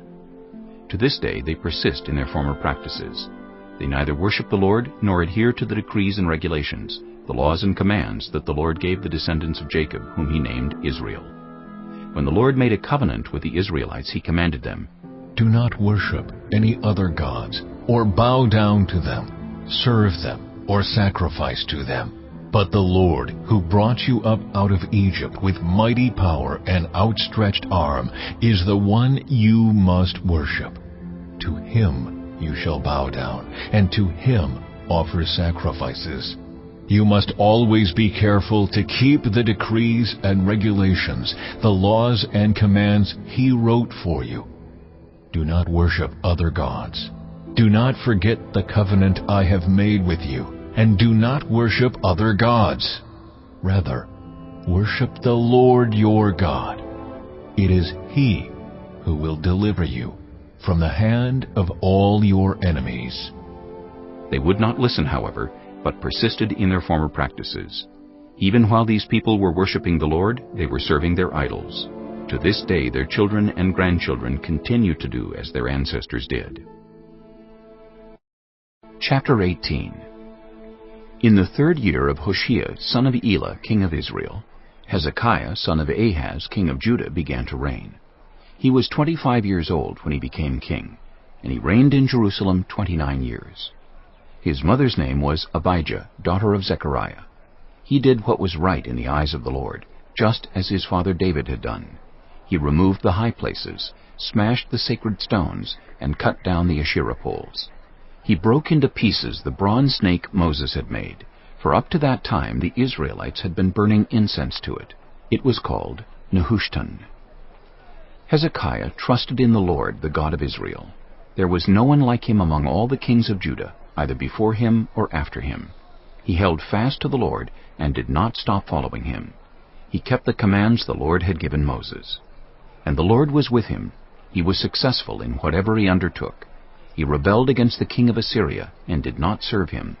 From watchtower to fortified city, he defeated the Philistines as far as Gaza and its territory. In King Hezekiah's 4th year, which was the 7th year of Hoshea son of Elah, king of Israel, Shalmaneser, king of Assyria, marched against Samaria and laid siege to it. At the end of 3 years, the Assyrians took it.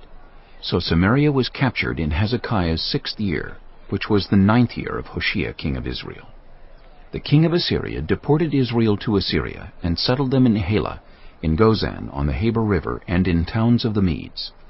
This happened because they had not obeyed the Lord their God, but had violated his covenant, all that Moses, the servant of the Lord, commanded.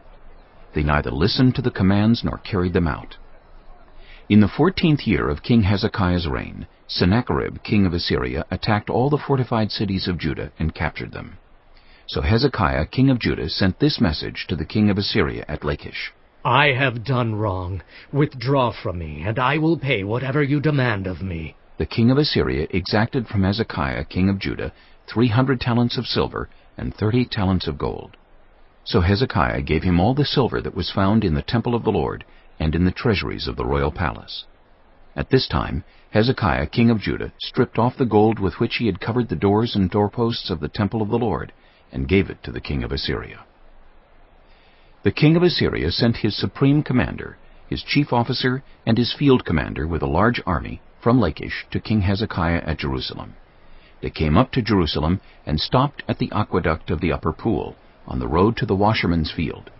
They called for the king, and Eliakim son of Hilkiah the palace administrator, Shebna the secretary, and Joah son of Asaph the recorder went out to them.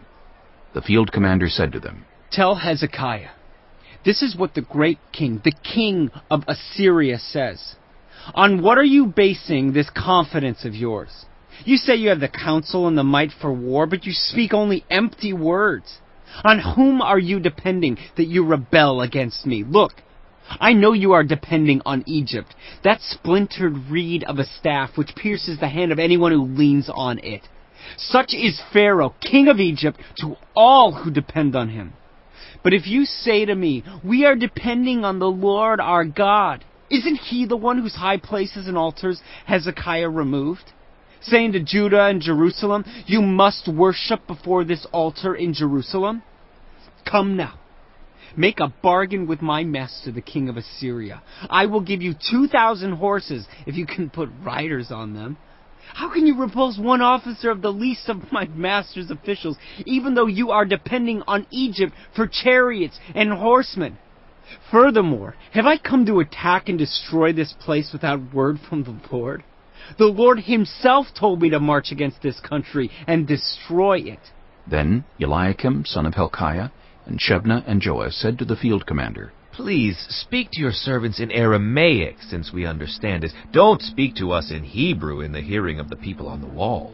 But the commander replied, Was it only to your master and you that my master sent me to say these things, and not to the people sitting on the wall, who, like you, will have to eat their own excrement and drink their own urine? Then the commander stood and called out in Hebrew, Hear the word of the great king, the king of Assyria. This is what the king says.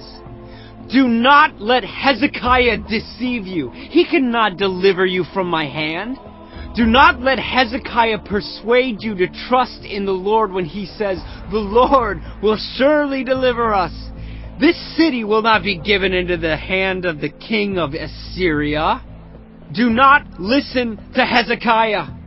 This is what the king of Assyria says. Make peace with me and come out to me. Then each of you will eat fruit from your own vine and fig tree and drink water from your own cistern, until I come and take you to a land like your own. A land of grain and new wine, a land of bread and vineyards, a land of olive trees and honey. Choose life and not death. Do not listen to Hezekiah, for he is misleading you when he says, The Lord will deliver us. Has the God of any nation ever delivered his land from the hand of the king of Assyria? Where are the gods of Hamath and Arpad? Where are the gods of Sepharvaim, Hena, and Iva? Have they rescued Samaria from my hand? Who of all the gods of these countries has been able to save his land from me? How then can the Lord deliver Jerusalem from my hand? But the people remained silent and said nothing in reply, because the king had commanded, Do not answer him.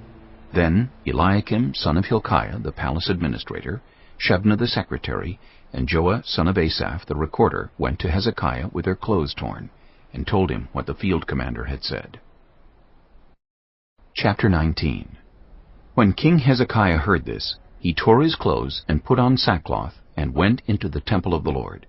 He sent Eliakim the palace administrator, Shebna the secretary, and the leading priests, all wearing sackcloth, to the prophet Isaiah son of Amos.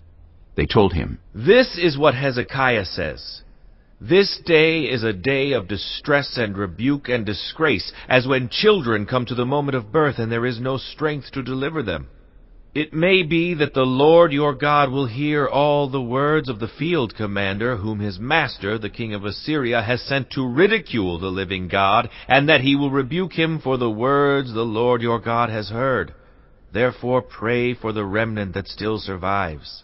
When King Hezekiah's officials came to Isaiah, Isaiah said to them, Tell your master, this is what the Lord says. Do not be afraid of what you have heard. Those words with which the underlings of the king of Assyria have blasphemed me. Listen, when he hears a certain report, I will make him want to return to his own country, and there I will have him cut down with the sword. When the field commander heard that the king of Assyria had left Lachish, he withdrew and found the king fighting against Libnah. Now Sennacherib received a report that Tirhakah, the king of Cush, was marching out to fight against him. So he again sent messengers to Hezekiah with this word, Say to Hezekiah, king of Judah, do not let the God you depend on deceive you when he says, Jerusalem will not be given into the hands of the king of Assyria. Surely you have heard what the kings of Assyria have done to all the countries, destroying them completely. And will you be delivered? Did the gods of the nations that were destroyed by my predecessors deliver them? The gods of Gozan, Haran, Rezeph, and the people of Eden, who were in Telassar? Where is the king of Hamath, or the king of Arpad? Where are the kings of Lair, Sepharvaim, Hena, and Ivah? Hezekiah received the letter from the messengers and read it. Then he went up to the temple of the Lord and spread it out before the Lord. And Hezekiah prayed to the Lord, Lord, the God of Israel, enthroned between the cherubim, you alone are God over all the kingdoms of the earth. You have made heaven and earth. Give ear, Lord, and hear. Open your eyes, Lord, and see. Listen to the words Sennacherib has sent to ridicule the living God. It is true, Lord, that the Assyrian kings have laid waste these nations and their lands. They have thrown their gods into the fire and destroyed them, for they were not gods but only wood and stone, fashioned by human hands. Now, Lord our God, deliver us from his hand, so that all the kingdoms of the earth may know that you alone, Lord, are God. Then Isaiah, son of Amos, sent a message to Hezekiah. This is what the Lord, the God of Israel, says. I have heard your prayer concerning Sennacherib, king of Assyria. This is the word that the Lord has spoken against him. Virgin daughter Zion despises you and mocks you. Daughter Jerusalem tosses her head as you flee. Who is it you have ridiculed and blasphemed? Against whom have you raised your voice and lifted your eyes in pride? Against the Holy One of Israel. By your messengers you have ridiculed the Lord. And you have said, with my many chariots I have ascended the heights of the mountains, the utmost heights of Lebanon. I have cut down its tallest cedars, the choicest of its junipers. I have reached its remotest parts, the finest of its forests. I have dug wells in foreign lands, and drunk the water there. With the soles of my feet I have dried up all the streams of Egypt. Have you not heard? Long ago I ordained it. In days of old I planned it. Now I have brought it to pass, that you have turned fortified cities into piles of stone. Their people, drained of power, are dismayed and put to shame. They are like plants in the field, like tender green shoots, like grass sprouting on the roof, scorched before it grows up. But I know where you are, and when you come and go, and how you rage against me. Because you rage against me, and because your insolence has reached my ears, I will put my hook in your nose, and my bit in your mouth, and I will make you return by the way you came. This will be the sign for you, Hezekiah. This year you will eat what grows by itself, and the second year what springs from that. But in the third year sow and reap, plant vineyards, and eat their fruit. Once more a remnant of the kingdom of Judah will take root below, and bear fruit above. For out of Jerusalem will come a remnant, and out of Mount Zion a band of survivors. The zeal of the Lord Almighty will accomplish this. Therefore this is what the Lord says concerning the king of Assyria. He will not enter this city, or shoot an arrow here. He will not come before it with shield, or build a siege ramp against it. By the way that he came, he will return. He will not enter this city, declares the Lord. I will defend this city and save it, for my sake, and for the sake of David, my servant. That night the angel of the Lord went out and put to death 185,000 in the Assyrian camp. When the people got up the next morning, there were all the dead bodies. So Sennacherib, king of Assyria, broke camp and withdrew. He returned to Nineveh and stayed there. One day, while he was worshipping in the temple of his god Nisroch, his sons Adramelech and Sharezer killed him with the sword, and they escaped to the land of Ararat. And Esarhaddon his son succeeded him as king. Chapter 20. In those days Hezekiah became ill and was at the point of death. The prophet Isaiah, son of Amos, went to him and said, This is what the Lord says. Put your house in order, because you are going to die. You will not recover. Hezekiah turned his face to the wall and prayed to the Lord. Remember, Lord, how I have walked before you faithfully and with wholehearted devotion and have done what is good in your eyes. And Hezekiah wept bitterly. Before Isaiah had left the middle court, the word of the Lord came to him. Go back and tell Hezekiah, the ruler of my people, this is what the Lord, the God of your father David, says. I have heard your prayer and seen your tears. I will heal you. On the third day from now, you will go up to the temple of the Lord. I will add 15 years to your life, and I will deliver you and this city from the hand of the king of Assyria. I will defend this city for my sake, and for the sake of my servant David. Then Isaiah said, Prepare a poultice of figs. They did so and applied it to the boil, and he recovered. Hezekiah had asked Isaiah, What will be the sign that the Lord will heal me, and that I will go up to the temple of the Lord on the third day from now? Isaiah answered, This is the Lord's sign to you, that the Lord will do what he has promised. Shall the shadow go forward 10 steps, or shall it go back 10 steps? It is a simple matter for the shadow to go forward 10 steps, said Hezekiah. Rather, have it go back 10 steps. Then the prophet Isaiah called on the Lord, and the Lord made the shadow go back the 10 steps it had gone down on the stairway of Ahaz. At that time Marduk-Baladan, son of Baladan, king of Babylon, sent Hezekiah letters and a gift, because he had heard of Hezekiah's illness. Hezekiah received the envoys and showed them all that was in his storehouses, the silver, the gold, the spices, and the fine olive oil, his armory, and everything found among his treasures. There was nothing in his palace or in all his kingdom that Hezekiah did not show them. Then Isaiah the prophet went to King Hezekiah and asked, What did those men say, and where did they come from? From a distant land, Hezekiah replied. They came from Babylon. The prophet asked, What did they see in your palace? They saw everything in my palace, Hezekiah said. There is nothing among my treasures that I did not show them. Then Isaiah said to Hezekiah, Hear the word of the Lord. The time will surely come when everything in your palace, and all that your predecessors have stored up until this day, will be carried off to Babylon. Nothing will be left, says the Lord. And some of your descendants, your own flesh and blood who will be born to you, will be taken away, and they will become eunuchs in the palace of the king of Babylon. The word of the Lord you have spoken is good, Hezekiah replied, for he thought, Will there not be peace and security in my lifetime?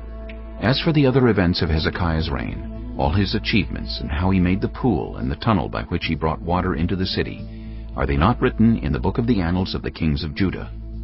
Hezekiah rested with his ancestors, and Manasseh his son succeeded him as king. Chapter 21. Manasseh was 12 years old when he became king, and he reigned in Jerusalem 55 years. His mother's name was Hephzibah. He did evil in the eyes of the Lord, following the detestable practices of the nations the Lord had driven out before the Israelites. He rebuilt the high places his father Hezekiah had destroyed. He also erected altars to Baal and made an Asherah pole, as Ahab king of Israel had done. He bowed down to all the starry hosts and worshipped them. He built altars in the temple of the Lord, of which the Lord had said, "In Jerusalem I will put my name." In the two courts of the temple of the Lord he built altars to all the starry hosts. He sacrificed his own son in the fire, practiced divination, sought omens, and consulted mediums and spiritists. He did much evil in the eyes of the Lord, arousing his anger. He took the carved Asherah pole he had made and put it in the temple of which the Lord had said to David and to his son Solomon, "In this temple and in Jerusalem, which I have chosen out of all the tribes of Israel, I will put my name forever. I will not again make the feet of the Israelites wander from the land I gave their ancestors, if only they will be careful to do everything I commanded them, and will keep the whole law that my servant Moses gave them." But the people did not listen. Manasseh led them astray, so that they did more evil than the nations the Lord had destroyed before the Israelites. The Lord said through his servants the prophets, "Manasseh, king of Judah, has committed these detestable sins.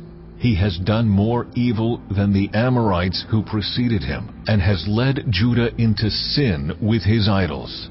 Therefore, this is what the Lord, the God of Israel, says. I am going to bring such disaster on Jerusalem and Judah that the ears of everyone who hears of it will tingle. I will stretch out over Jerusalem the measuring line used against Samaria, and the plumb line used against the house of Ahab. I will wipe out Jerusalem as one wipes a dish, wiping it and turning it upside down. I will forsake the remnant of my inheritance and give them into the hands of enemies. They will be looted and plundered by all their enemies. They have done evil in my eyes and have aroused my anger from the day their ancestors came out of Egypt until this day." Moreover, Manasseh also shed so much innocent blood that he filled Jerusalem from end to end, besides the sin that he had caused Judah to commit, so that they did evil in the eyes of the Lord. As for the other events of Manasseh's reign, and all he did, including the sin he committed, are they not written in the book of the annals of the kings of Judah? Manasseh rested with his ancestors and was buried in his palace garden, the garden of Uzzah, and Amon his son succeeded him as king. Amon was 22 years old when he became king, and he reigned in Jerusalem 2 years. His mother's name was Meshullemeth, daughter of Herez. She was from Jotbah. He did evil in the eyes of the Lord, as his father Manasseh had done. He followed completely the ways of his father, worshipping the idols his father had worshipped, and bowing down to them. He forsook the Lord, the God of his ancestors, and did not walk in obedience to him. Amon's officials conspired against him and assassinated the king in his palace. Then the people of the land killed all who had plotted against King Amon, and they made Josiah his son king in his place.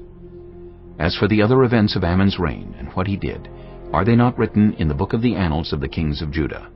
He was buried in his tomb in the garden of Uzzah, and Josiah his son succeeded him as king. Chapter 22. Josiah was 8 years old when he became king, and he reigned in Jerusalem 31 years. His mother's name was Jedidah, daughter of Adaiah. She was from Bozkath. He did what was right in the eyes of the Lord, and followed completely the ways of his father David, not turning aside to the right or to the left.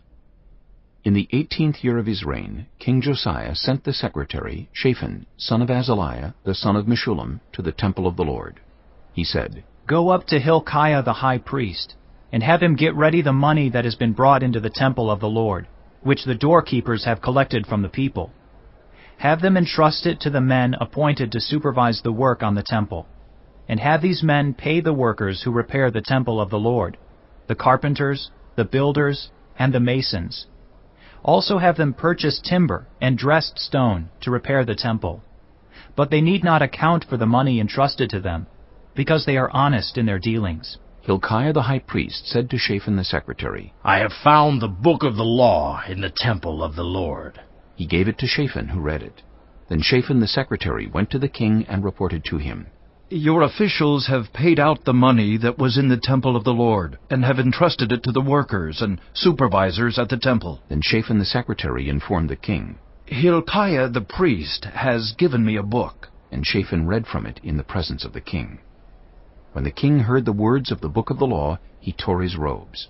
He gave these orders to Hilkiah the priest, Ahikam son of Shaphan, Achbor son of Micaiah, Shaphan the secretary, and Uzziah the king's attendant. Go and inquire of the Lord for me, and for the people, and for all Judah, about what is written in this book that has been found.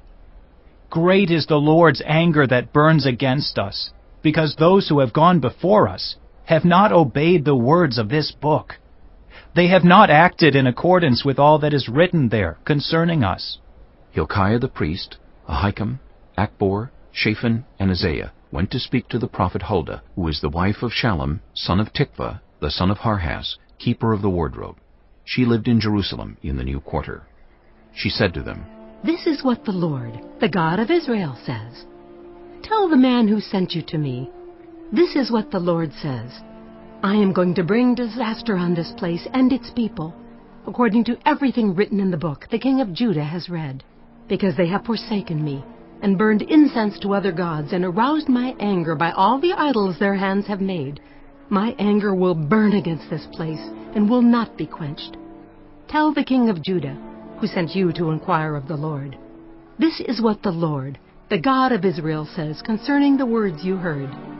Because your heart was responsive, and you humbled yourself before the Lord when you heard what I have spoken against this place and its people, that they would become a curse and be laid waste, and because you tore your robes and wept in my presence, I also have heard you, declares the Lord. Therefore I will gather you to your ancestors, and you will be buried in peace. Your eyes will not see all the disaster I am going to bring on this place. So they took her answer back to the king. Chapter 23. Then the king called together all the elders of Judah and Jerusalem. He went up to the temple of the Lord with the people of Judah, the inhabitants of Jerusalem, the priests and the prophets, all the people from the least to the greatest. He read in their hearing all the words of the book of the covenant, which had been found in the temple of the Lord. The king stood by the pillar and renewed the covenant in the presence of the Lord, to follow the Lord and keep his commands, statutes, and decrees with all his heart and all his soul, thus confirming the words of the covenant written in this book. Then all the people pledged themselves to the covenant. The king ordered Hilkiah the high priest, the priests next in rank, and the doorkeepers, to remove from the temple of the Lord all the articles made for Baal and Asherah, and all the starry hosts. He burned them outside Jerusalem in the fields of the Kidron Valley, and took the ashes to Bethel. He did away with the idolatrous priests appointed by the kings of Judah to burn incense on the high places of the towns of Judah and on those around Jerusalem, those who burned incense to Baal, to the sun and moon, to the constellations, and to all the starry hosts. He took the Asherah pole from the temple of the Lord to the Kidron Valley outside Jerusalem and burned it there. He ground it to powder and scattered the dust over the graves of the common people. He also tore down the quarters of the male shrine prostitutes that were in the temple of the Lord, the quarters where women did weaving for Asherah. Josiah brought all the priests from the towns of Judah and desecrated the high places, from Geba to Beersheba, where the priests had burned incense. He broke down the gateway at the entrance of the gate of Joshua, the city governor, which was on the left of the city gate. Although the priests of the high places did not serve at the altar of the Lord in Jerusalem, they ate unleavened bread with their fellow priests. He desecrated Topheth, which was in the valley of Ben Hinnom, so no one could use it to sacrifice their son or daughter in the fire to Molech. He removed from the entrance to the temple of the Lord the horses that the kings of Judah had dedicated to the sun. They were in the court near the room of an official named Nathan-Melech. Josiah then burned the chariots dedicated to the sun.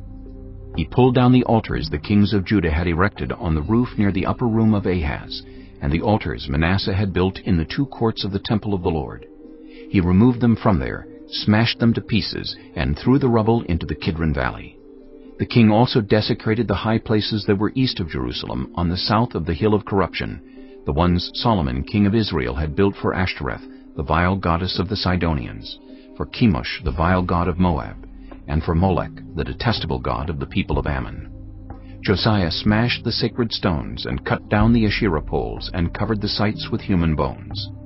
Even the altar at Bethel, the high place made by Jeroboam son of Nebat, who had caused Israel to sin, even that altar and high place he demolished.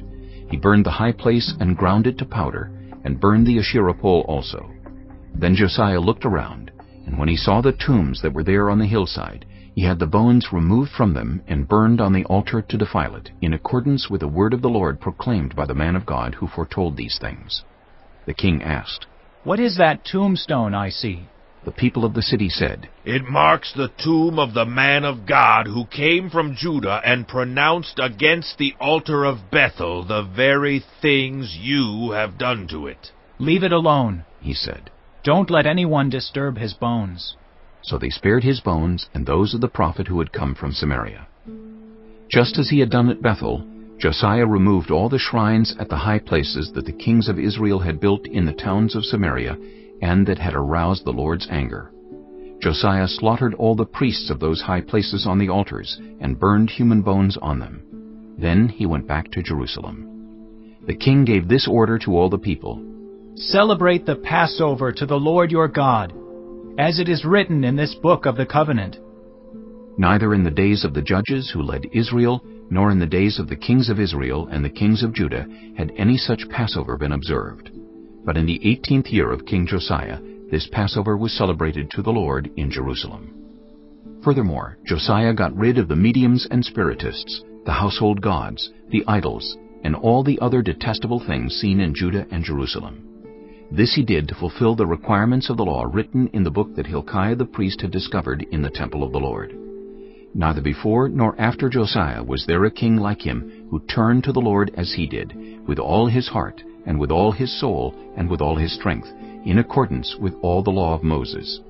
Nevertheless, the Lord did not turn away from the heat of his fierce anger, which burned against Judah, because of all that Manasseh had done to arouse his anger. So the Lord said, "I will remove Judah also from my presence as I removed Israel, and I will reject Jerusalem, the city I chose, and this temple, about which I said, my name shall be there." As for the other events of Josiah's reign and all he did, are they not written in the book of the annals of the kings of Judah? While Josiah was king, Pharaoh Necho, king of Egypt, went up to the Euphrates River to help the king of Assyria. King Josiah marched out to meet him in battle, but Necho faced him and killed him at Megiddo. Josiah's servants brought his body in a chariot from Megiddo to Jerusalem and buried him in his own tomb. And the people of the land took Jehoahaz, son of Josiah, and anointed him and made him king in place of his father.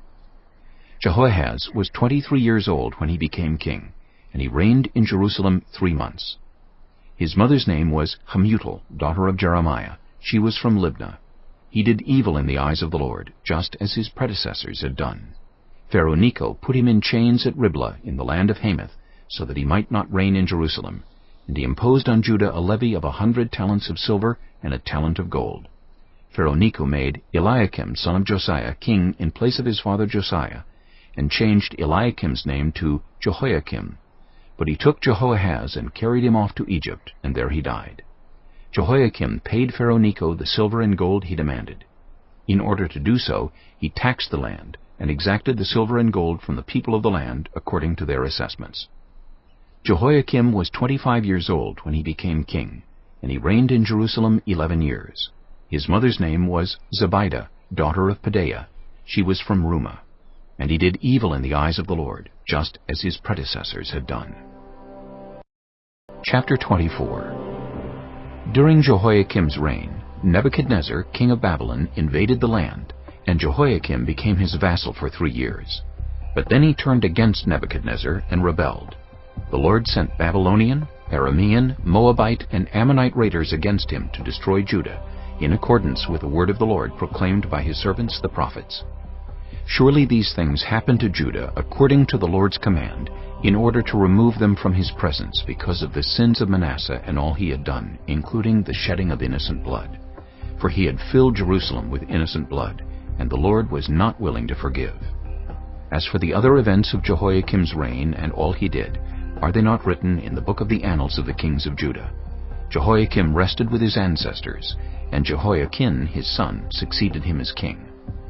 The king of Egypt did not march out from his own country again, because the king of Babylon had taken all his territory from the Wadi of Egypt to the Euphrates River.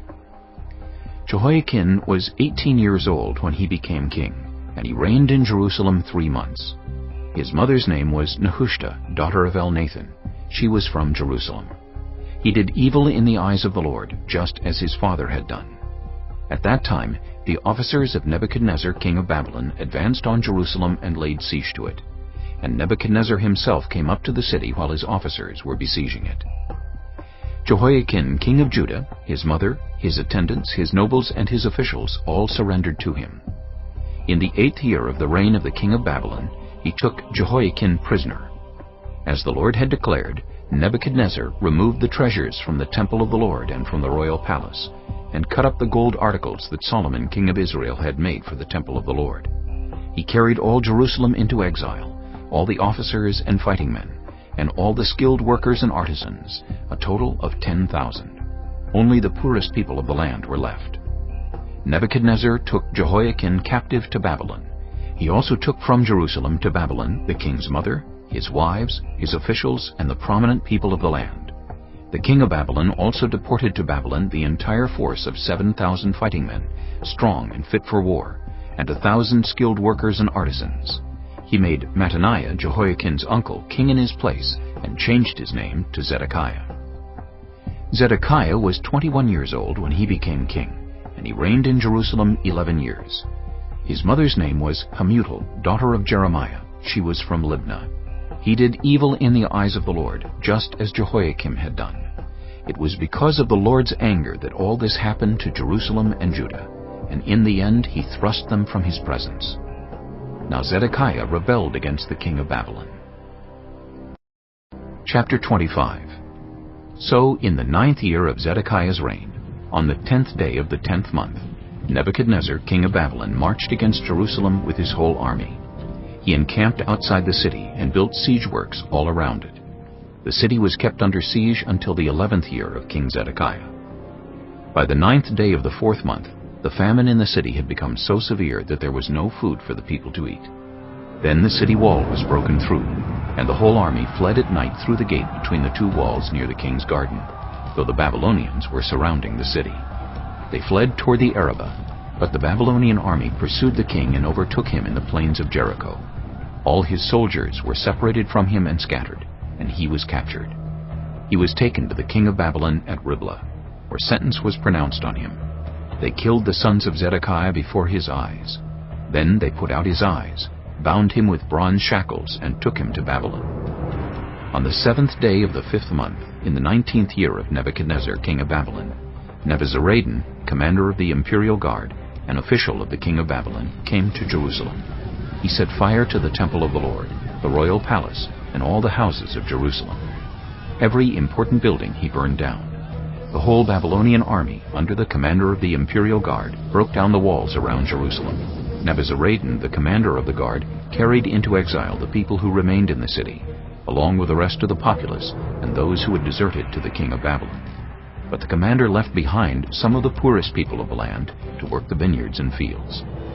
The Babylonians broke up the bronze pillars, the movable stands, and the bronze sea that were at the temple of the Lord, and they carried the bronze to Babylon. They also took away the pots, shovels, wick trimmers, dishes, and all the bronze articles used in the temple service. The commander of the imperial guard took away the censers and sprinkling bowls, all that were made of pure gold or silver. The bronze from the 2 pillars, the sea, and the movable stands, which Solomon had made for the temple of the Lord, was more than could be weighed. Each pillar was 18 cubits high.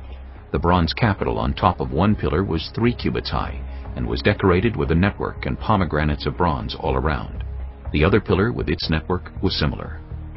The commander of the guard took his prisoners, Seraiah the chief priest, Zephaniah the priest next in rank, and the 3 doorkeepers. Of those still in the city, he took the officer in charge of the fighting men and 5 royal advisers. He also took the secretary who was chief officer in charge of conscripting the people of the land, and 60 of the conscripts who were found in the city. Nebuzaradan the commander took them all and brought them to the king of Babylon at Riblah. There at Riblah, in the land of Hamath, the king had them executed. So Judah went into captivity away from her land. Nebuchadnezzar, king of Babylon, appointed Gedaliah, son of Ahikam, the son of Shaphan, to be over the people he had left behind in Judah. When all the army officers and their men heard that the king of Babylon had appointed Gedaliah as governor, they came to Gedaliah at Mizpah. Ishmael, son of Nethaniah, Johanan, son of Kareah, Saraiah, son of Tanhumeth the Netophathite, Jaazaniah, the son of the Maacathite, and their men. Gedaliah took an oath to reassure them and their men. "Do not be afraid of the Babylonian officials," he said. "Settle down in the land and serve the king of Babylon, and it will go well with you." In the 7th month, however, Ishmael, son of Nethaniah, the son of Elishama, who was of royal blood, came with 10 men and assassinated Gedaliah, and also the men of Judah and the Babylonians who were with him at Mizpah.